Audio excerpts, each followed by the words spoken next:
Saxon Algebra 1, Lesson 85. Greetings, my students. We're going to talk about statistics today, but first I'm going to show you where we're at. Look,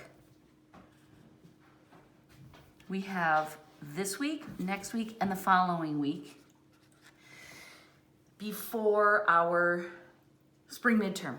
Dun, dun, dun, dun. Look, we'll do a couple more weeks, then we'll take a midterm, then we'll take a break. You'll have a week off, and then we'll start meeting again. It's April 4th is the day that we'll meet again, but you won't, no, April 11th, I'm sorry. April 11th is the day we'll start meeting again, but you won't have any homework due, because once you take the midterm, you'll forget about me, and then just come back on the 11th and we'll start over. And just to look, it's only 6 more weeks till the end of the year. Can you believe that? We're getting insanely close already. If you're not a local student and you don't meet with me to take tests, now is a good time for you to do what I am encouraging my students who are going to take the test to do. Study your formulas. Make sure you have everything memorized. Make sure that in these last few weeks, you're doing your best work.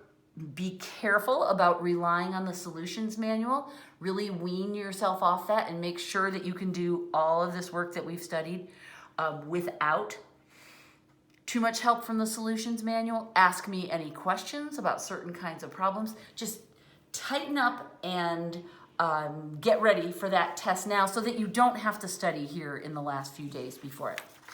Okay, statistics. Statistics are a branch of mathematics separate from algebra, and what statistics are good for is taking lots of numbers and organizing them so that we can glance at these statistics rather than this whole giant clump of numbers. We can look at the key calculations that statistics are. We're going to talk about that in a minute. It organizes the numbers so we can understand them better. We're going to talk about 2 kinds of ways that we can organize our numbers, and they're related to each other. The first one is called a stem and leaf plot. I know, it sounds like we're going for a walk in the garden, and that's cool because it helps you kind of visualize what we're doing. That name actually does make sense for what we're going to do. I want to tell you this. This is Algebra 1. We're going to talk about stem and leaf plots. Technically, it has this. Guess what we're going to do in Algebra 2? We're going to talk about stem and leaf plots. Guess what we're going to do in Advanced Mathematics, which is like Algebra 3? We're going to talk about stem and leaf plots. It's not ever going to get any more complicated. We're just going to keep coming back to it so that this stays in your brain fairly well. The thing about stem and leaf plots is that we're going to simplify a big group of numbers. Here's what's happening. Mark is going to the driving range to test out his new golf club that his brother Frank bought for him for Christmas. Oh, that's nice. Brother's giving gifts. He hit 20 balls. Excuse me. He hit 20 golf balls in a row. And then he kept track of the distance that each one went, which is measured in yards. A yard is pretty close in length to a meter, just to help you visualize it. That means it's kind of like a meter. And what we're going to do is we're going to organize these 20 different distances that he hit his ball. What John does in the problem, I'm just going to give you a glance at it. You don't have to write down the numbers. See all these different numbers here?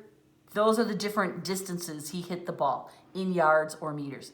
Now, what we do want to do is just kind of take a look at these and look at the high and the low points. Let's see, 150, 160. I'm just glancing at the numbers. I see one here that's 148. Oh, here's 141. That seems to be the lowest. 141, yes, that's the lowest one I see. And then the highest one I see is, let's see, there's some here in the 180s. Here's 184. I think that's the highest. So what we want to do, there are 20 balls, so there are 20 data points, and they range from, what did I say, 141 to 184. That was the lowest and the highest that we saw. So what we're going to do is we're going to look at this range of data and think, how can we organize these numbers into meaningful groups? Now, what we could do at first is say, okay, well, let's put all of the numbers that begin with 100 into one group. But that would be everything, right? Because we could say, oh, let's put all the ones that are less than 100 and all the ones that are more than 100 into separate groups. But our groups are all in the 100s. So let's look at the second number. Let's say, oh, let's see. There's some that are in the 140s. Whoops, I don't want to write the zeros. The 140s. There are some that are in the 150s. There are some that are in the 160s and the 170s and then the 180s.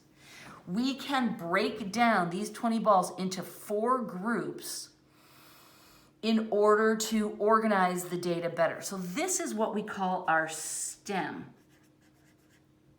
And in this case, it's the 100s place and the tens place.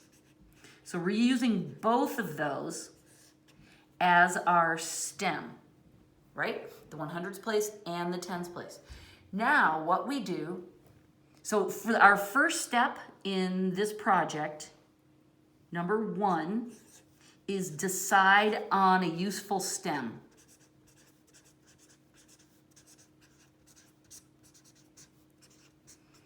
Right? It would not be useful to just group them by the hundreds place. We're going to have to group them by the hundreds and tens place. Then 2,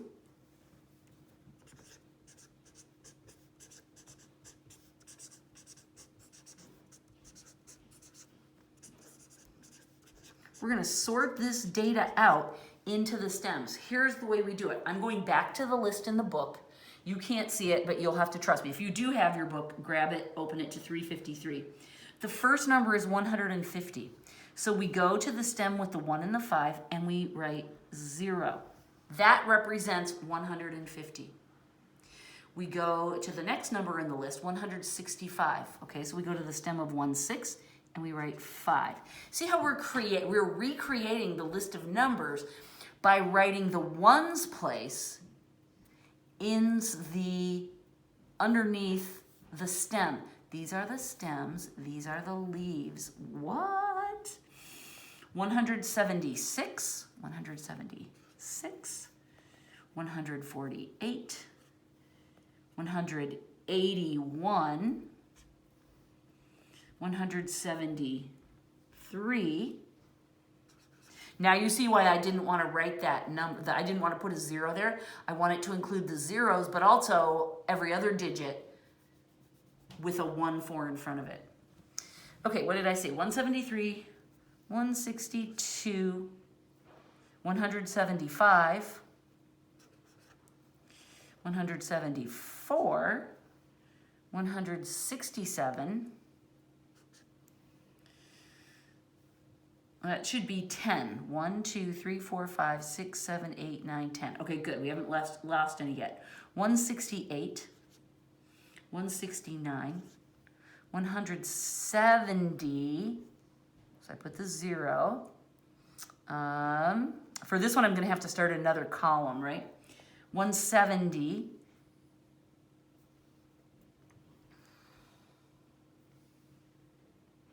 Wait a minute, I already did that. 169, 170, 172. Okay, so this is not 62, this is just a second column. I guess I should do this to make it clearer. It's a second column. 173, 182. I'm gonna just skip over the hole in my page. 182, I got that one. 184, 147, 180, and 141. There. Okay, let me just check and make sure I didn't mess this up.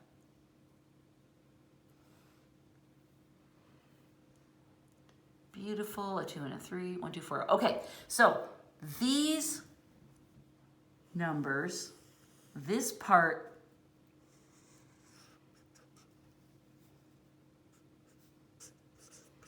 These are considered the leaves. As we sort the data out into the stem, what we're writing down is here are the leaves, which are the ones place in this example. Okay? So now what we've done is we've created what we call a stem and leaf plot. Again, these are the stems. They're the part of the number that we wanted to use for our categories. These are the rest of the details that we need in order to recreate our whole number, right? Notice that from this list of the stems and the leaves, we can recreate all of our numbers, can't we? 148, 147, 141. These are not in order, that's okay. We did repeat, like here I have 173 twice. That's okay, we list it each time, right? Because we want to have all 20 results here. Now, what we can do with this information is create what we call a histogram. And I'm going to draw at the top of the next page. I have this written down on another piece of paper, so I will refer to that. I'll show you. This is last year's notes on this lesson. Here are the very same stems across the top, right? 140, 150, 160, 170, 180, and then here are the individual leaves. So now what we're going to do is we're going to make what we call a histogram.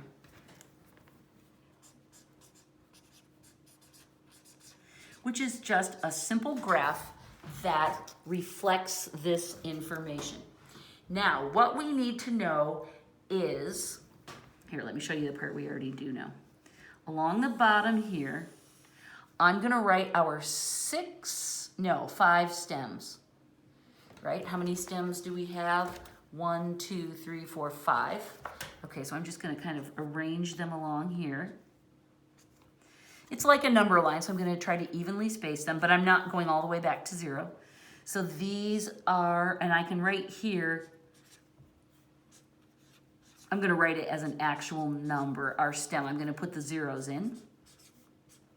Okay, now what I need to know is, what's the most I have in any one of these categories? What are the numbers of leaves I have for each stem?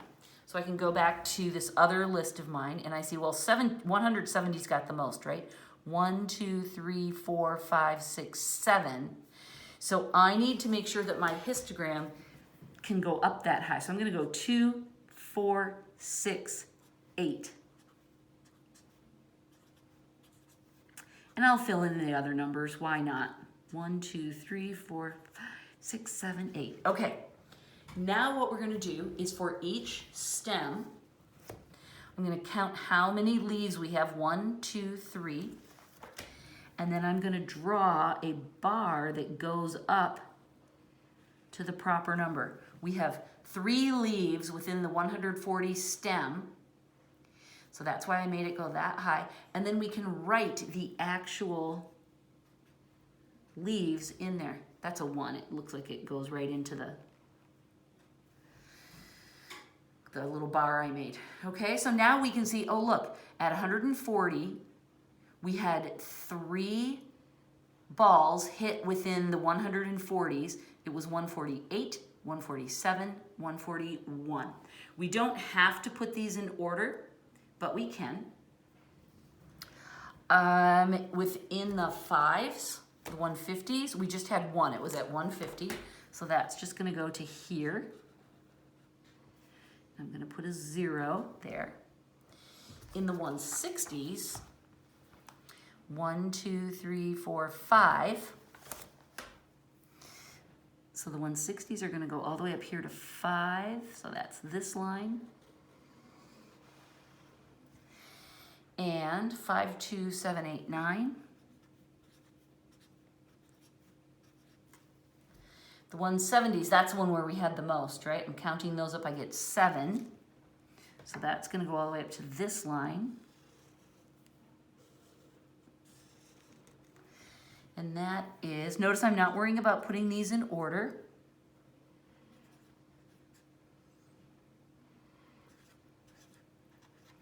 I'm just writing them down. And then here for the 180s. Oh, I made it the same size. That's not right. I only have 4 leaves. 1, 2, 3, 4. It should only be to this line. So I'll just cross this off. Just kidding. And then the leaves for the 180 are 1, 2, 4, and 0. So what's useful about this histogram is that now we can just give this a quick glance and we can tell so much more about how Mark did with his new club. We can see that it hit him pretty consistently here in the 170s, right? He got quite a few in the high 160s and the low 180s. So he was hitting really consistently right here. These are low. This is kind of an aberration. This makes me wonder, maybe these were like some of his first few swings when he was still getting the hang of it, or maybe this was when his friend showed up and distracted him. Who knows? But we're seeing that there's some really consistent balls being hit, especially if we look here. These are the upper 160s, and all of these would count as the lower 180s, right? So we can see a really strong pattern. That's the beauty of statistics, okay, is that they work really well for organizing data so we can draw conclusions from it. The other thing I want to show you, this is considered, I'm going back to stem and leaf. Oops. There's another way to write the data that I just want to show you.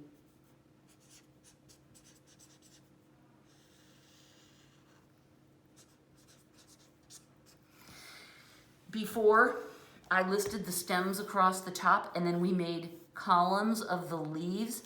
That is one way to do it. The other way is basically just to take all this information and turn it sideways. So what we're going to do with this is I'm going to write 140, 150, 160, 170, and 180. Same stems, and I'm going to use the same leaves. I'm just going to write them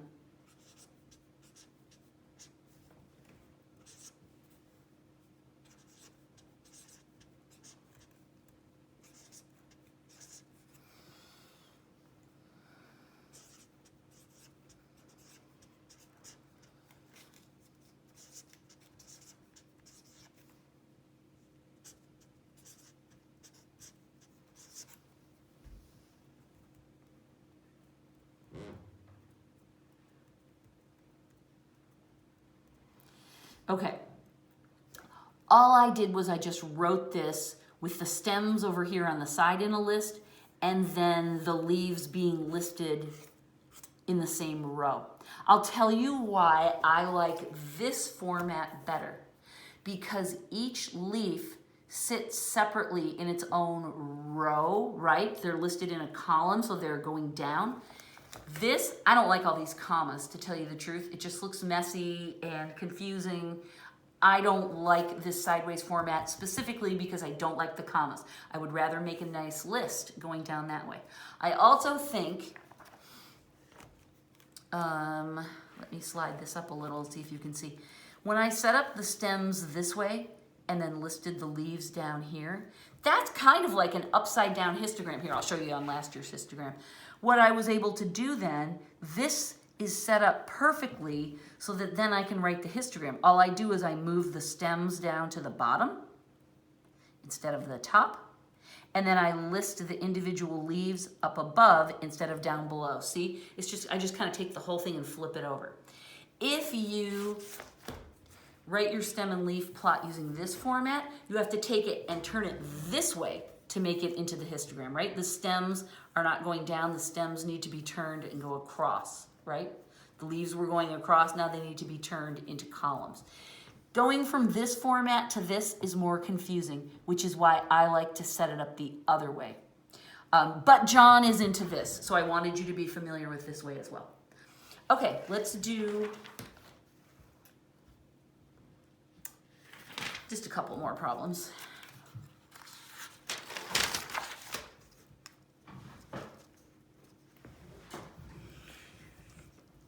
Example, I think there are 3 in all. So we've covered all the material. Now we're just going to do problems. Okay, so what John has done is he's given us a stem and leaf plot. I'll copy that for you in just a minute. And he asks us to find the range, the median, the mode, and the mean of the data in the stem and leaf plot. Huh, all right. Now, just to remind you, and this is true of a lot of what we're doing, in real life, people use computers to generate all this statistical data. Of course, in order to be a legitimate mathematician or statistician, you need to know how these calculations work, which is why it's still important to study them. But in real life, you would not be grinding through, well, this is real life too, right? Being a student is real life. But if you were in a situation where you were managing significant amounts of data, you would not be doing this by hand, as I'm sure you realize. Okay. We're going to use John's stem and leaf plot, and he's done it the way I don't like, but that's okay. This time, the stem... Oh, I want to show you one other thing about the stem and leaf plots as John sets them up. Oh, I actually did this wrong. You would not put the zeros here. You would just write 1, 4, and then 8. And you would know, oh, you put those two together, 148, 147, 141. So when I'm writing over here that my stem is 84, and then the leaf is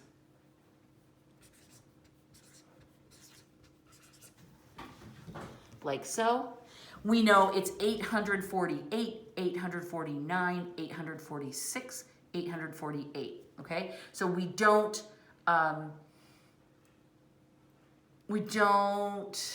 show the missing space here, if that makes any sense to you.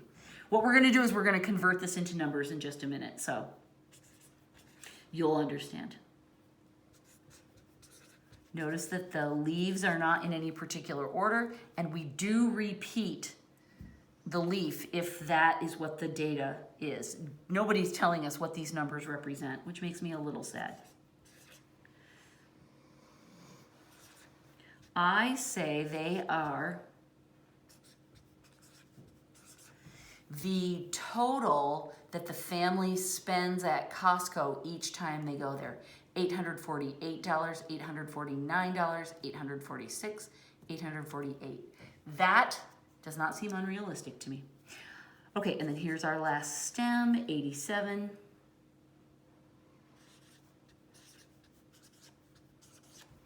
Okay, so John wants us to find the range, the median, the mode, and the mean, which we have done before. We know those are statistical measures. But in this format, it's kind of hard to see what the numbers are. So what we're going to do is we're going to convert these back to the actual numbers. Let's see how many there are. 1, 2, 3, 4, 5, 6, 7, 8, 9, 10, 11, 12, 13, 14, 15, 16, 17. All right. So let's write them completely in order. So I'm going to start with this stem because it's the lowest, and I'm going to look through these numbers and choose the lowest. 846. Then I'll have two 848s. And then I'll have an 849. Okay, what I like to do is cross them off as I write them down here so that I don't get totally confused. 852, 853, another 853, and then an 854. 2, 3, 3, 4. Beautiful. Now the sixes, there's 5 of those. 862, another 862, 863, and then a 5 and a 7. 867. Notice I'm making a column before. I'm just keeping these organized. Okay, the 5 and the 7. 8, and now 2 3s, 873 twice, and then 876 twice. Okay, and I can see at a glance that there are 17. I counted them up here. There are 17 here as well. Okay, that's good. I want to make sure I don't drop any. And I remember doing this. Oh gosh, I wish I could show you guys what computer programs were like when I was in college. It's so cute to think of it now. But when we were running things like this is exactly what we'd have to do, is make sure that the data we started with, there were 17 pieces of data, make sure that all 17 have made it into the next phase of the analysis. Okay, so now we've got a really nice data set here that we can work from. And so I'm gonna flip the page. I'm gonna be flipping back. The first thing we want is the range, which, as you know, it equals the high value minus the low value. So that'll be easy to find. This is the highest value, 876, and this is the lowest. That's why we put them in order, right? So 876 minus 846.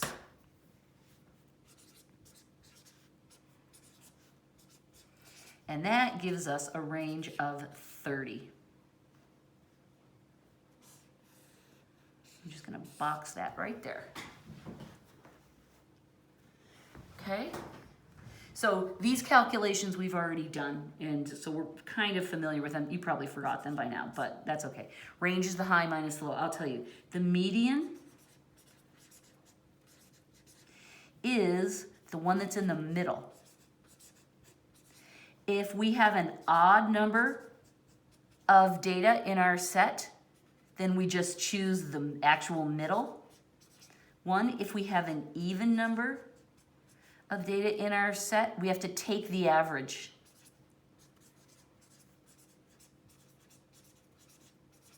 Of the two in the middle. Our data set has 17. That's an odd number. That means there will be an exact middle. Where will it be? Let's see. 17 divided by 2 is 8 plus 8 plus 1. So that means we can count 8 in from the beginning. 1, 2, 3, 4, 5, 6, 7, 8. This one is what we think our median is, but let's count backwards. 1, 2, 3, 4, 5, 6, 7, 8. Yep, that's 8 after it, 8 before it. So this is it, 862 is our median. There's no calculation to that. You just arrange the data and then sort it out. C is the mode. And that is one where we also don't need to calculate. This is the one that's the most popular. So we're looking for repeats in the data set. Now we can look down here, but I find it much easier to look up back in our original stem and leaf. Here's a pair of 3s. We had a pair of 8s here. Here's a pair of 2s. And then we had, oh my gosh, look how many pairs we had. We don't have any 3s, so that means we have multiple modes. So what we have to do is we have to write down all of these numbers as the modes. So 848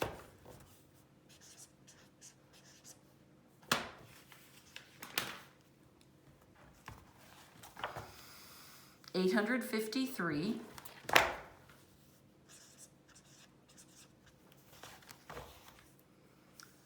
862, and then 873 and 876.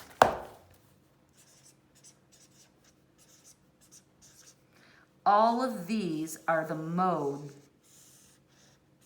of our data set.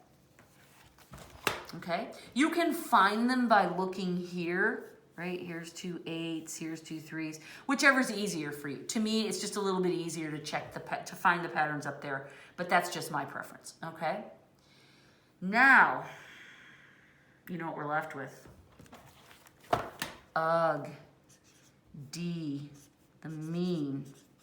The mean is simply the average.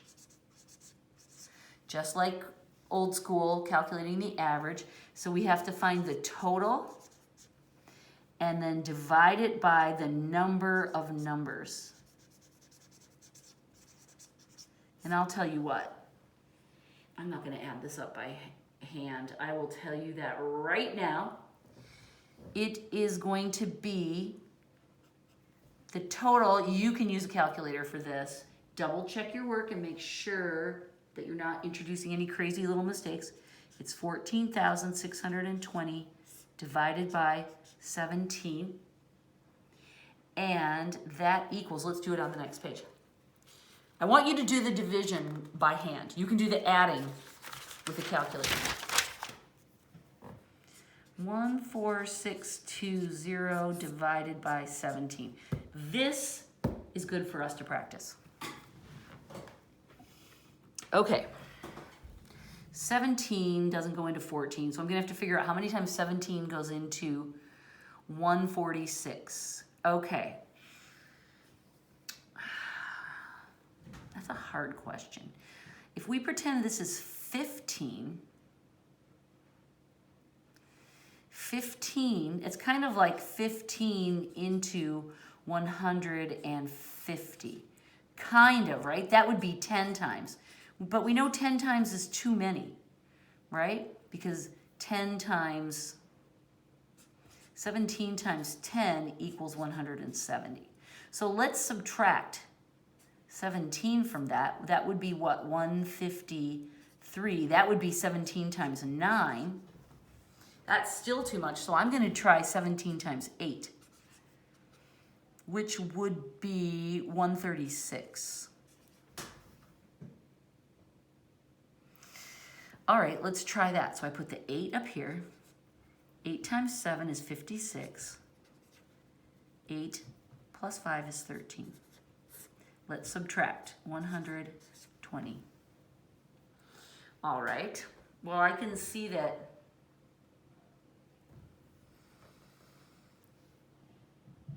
17 times 8 is going to be too big for this. What about 17 times 7? Let's try that.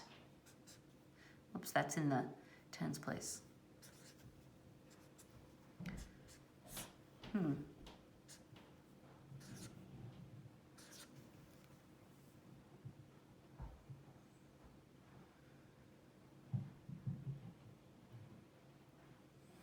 Will it go in 6 times? Oh, it's just a little too big.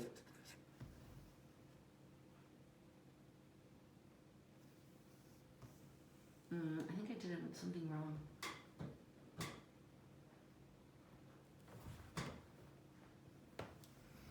According to John, it should be 860.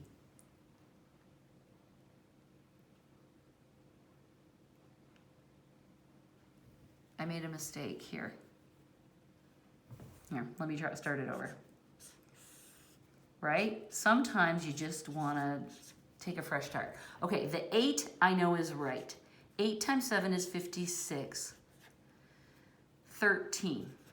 I subtract, I get 120. According to John, this should be a 6. Oh yeah, this makes sense. 6 times 7 is 42.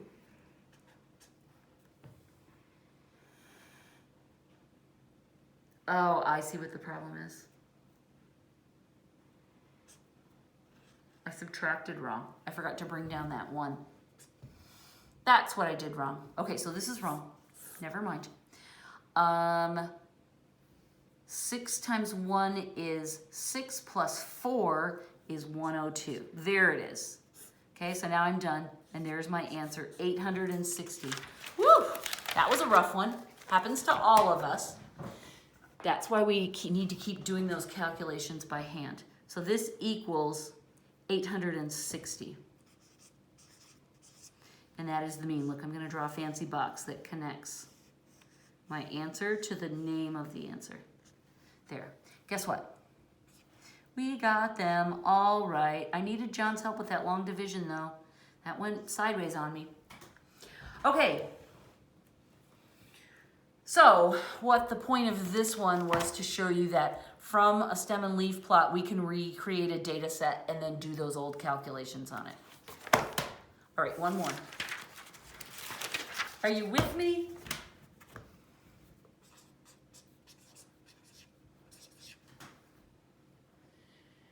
The speeds of 40 cars as they passed a checkpoint are shown in the frequency distribution table, fancy name, shown below. Okay, I'm going to show you the picture rather than try and draw it myself.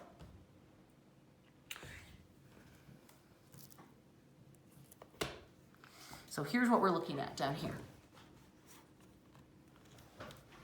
All right, it says down here, speed of cars, miles per hour, Oh, can you believe that? How dare you? I think the book wants this lesson to be over. 80, what are we on, 85? Yes, here we go.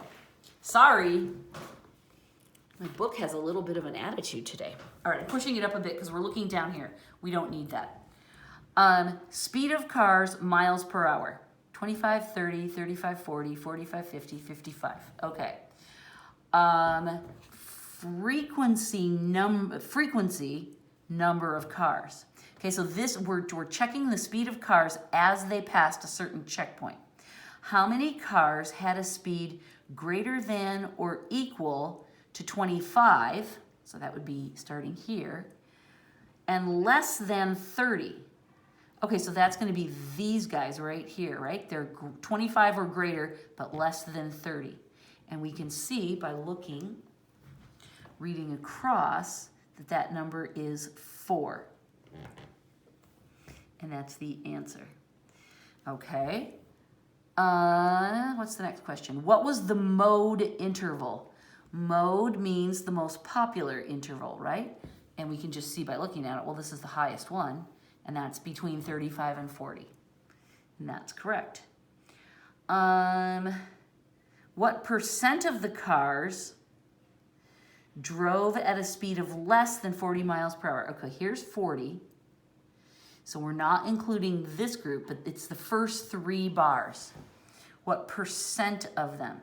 So now what we have to do is add up the number of cars. We have 4 in the first group, 10 plus 11. So that's what, 25? And there's 40 in all. So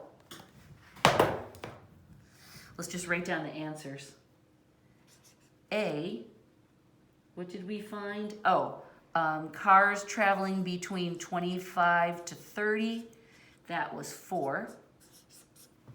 The mode was the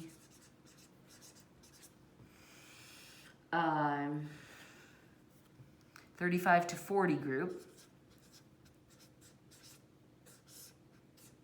And now we're trying to find the percent of cars that are less than 40 miles per hour. I'm just making notes. And what we found out that it was 25. I'm going to write this here because this number comes up again. There were 25 cars in this group, and there were 40 cars total. And so that, we know that there's multiple ways to turn a fraction into a percent. And I bet right now your brain is going, I don't remember how to do this.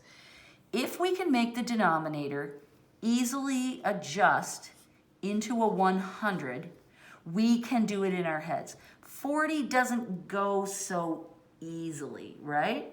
So that then the next idea is to remember that this line says divided by. And we can always do a little division. So let's wish me luck. We can divide like this. We'll get a decimal number, then we'll turn that into a percent. Ooh, this is going back, right, into that pre-algebra stuff you used to do. Okay, we're going to need a decimal here because 40 doesn't go into 25. What about 40 into 250? Well, let's see. 6 times 40 is 24. That gives us 10 more. 40, let's see, it just goes twice into that. And there's 20, and now let's bring down another 0. Okay, 40 into 200 goes 5 times.